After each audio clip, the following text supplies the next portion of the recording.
The phone call lasted less than a minute, yet it changed my family forever. My parents calmly said, "Don't come home. Your sister doesn't want you here." I didn't argue. I simply hung up and carried that silence for years. Then on my wedding day, those same people smiled as though nothing had ever happened, until one unexpected moment shattered the illusion. But the wedding wasn't where this story started. It was where years of carefully hidden lies finally collapsed. From the outside, we looked like a close, loving family. My parents, my sister, and I celebrated every holiday together, but somehow her feelings always mattered more. When they excluded me from that family gathering, they called it keeping the peace. I walked away quietly, believing distance would ease everyone's pain. Instead, it marked the beginning of years without real conversations.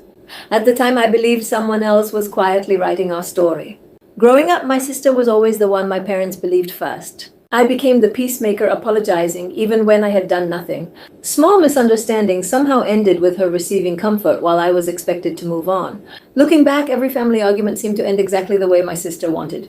What I didn't realize then was those moments weren't coincidences. They were quietly building a much bigger, far more painful truth beneath everything. During wedding planning, small inconsistencies began appearing. An aunt mentioned conversations I had supposedly started, yet they never happened. Another relative repeated stories about my temper that sounded nothing like me. Slowly I realized my sister had been reshaping ordinary disagreements into proof that I was difficult. My parents weren't cruel, they were misled.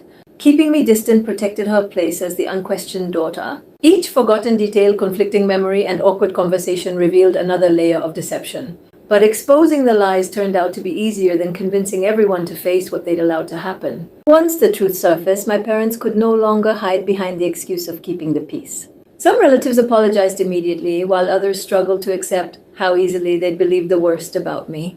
I realized the deepest wound wasn't being excluded. It was knowing I had been sacrificed for someone else's comfort.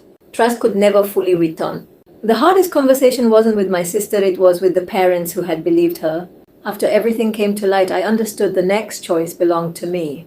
My parents asked for forgiveness, but trust could not be rebuilt with words alone. My sister still struggled to accept responsibility, and I refused to carry that burden anymore. I chose firm boundaries instead of forced reconciliation, protecting my peace over family appearances. Sometimes the family you lose isn't the greatest loss, the version of yourself you finally find is.